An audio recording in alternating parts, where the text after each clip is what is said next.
দাঁড়াও নাদিমের মা। জি ভাই। তোমার আঁচলে নিচে এটা কি?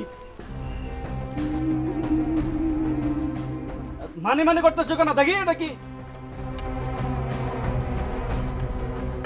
ভাত তরকারি? তুমি প্রতিদিন এরকম আমার বাড়ি থেকে তুমি ভাত তরকারি চুরি করে নিয়ে যাও? তোমাকে উচিত শিক্ষা দেওয়া দরকার। না চৌধুরী সাহেব, আমি ভাত তরকারি চুরি করি নাই। ভাবি কইতেছিল যে ভাতগুলো খাওয়া যেত না, ফেলে দিবে, এই জন্য আমি এই ভাতগুলো নিয়ে যেতেছিলাম। চুপ করো। এই কি হইছে? কি হয়েছে মানে? আরে তোমার বাড়ি থেকে যে রোজ রোজ ভাত তরকারি চুরি করে তুমি কোনো খোঁজ খবর রাখো? আমি তো হাতে নাতে ধরছি। আমার চোখ ফাঁকি দিয়ে প্রতিদিন এই কাজ করা হয় না? চল আজকে তোকে উচিত শিক্ষা দেব। না ভাবিজান, ভাবিজান বিশ্বাস করেন এই ভাত তরকারিগুলো আমি চুরি করি নাই। মানে হয়েছে কি, এইগুলো থাকলে তো নষ্ট হয়ে যেত, ভাবলাম যে আপনি তো ফেলেই দিবেন, এই জন্য আমি যাওয়ার সময় নিয়ে যেতেছিলাম। বিশ্বাস করেন আমি চুরি করি নাই ভাবি। তোদের মতন মহিলাকে বিশ্বাস করব? আয় ধরো,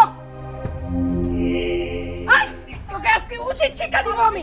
চল আরে তুই চল, চল আমার সাথে আয়। আমি চুরি করি না, তুই যে হাত দিয়ে চুরি করছিস না, সেই হাতে আজকে খুন্তি ছেঁকা দেবো। এইটাই তোর ঠিকঠাক শাস্তি। না না আমি চুরি করি নাই তো, আমি চুরি করি নাই। এখনো বলতেছি তোর দুইটা হাত দে, নাহলে এই গরম খুন্তি কিন্তু তোর পিঠে ছেঁকা দেবো আমি। আপনি যদি আমার হাতে শেখা দেন তাহলে তো আমি কালকে কাজ করতে আসতে পারবো না, আর যদি কাজ করতে আসতে না পারি আপনি তো আমার রাখবেন না। এত বড় সর্বনাশ আমারে কইরেন না, এত বড় সর্বনাশ করেন না আমারে। তোকে যেটা বলছি সেইটা কর। তুই যেই হাত দিয়ে চৌধুরী বাড়ির ভাত তরকারি চুরি করছিস, সেই হাতে একটা চিহ্ন দিয়ে দেব, যাতে পরের বার চুরি করার আগে তোর যাতে মনে পড়ে। আল্লাহ দোহাই লাগে, আমি একটা গরিব মানুষ, আমার সাথে এরকম করেন না। আমি কাজ করে খাই আপনাকে বাড়িতে, এত বড় সর্বনাশ আমার কইরেন না। এই তুই কাজ করে খাস না চুরি করে খাস? আজকে তো ধরা পড়ে গেছে। আপনি কি কইতেছেন?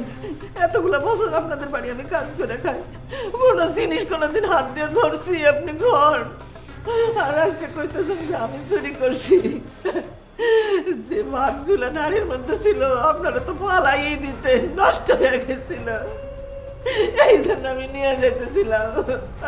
আপনি সব যাই না শুনে আমার জোর করতেছেন।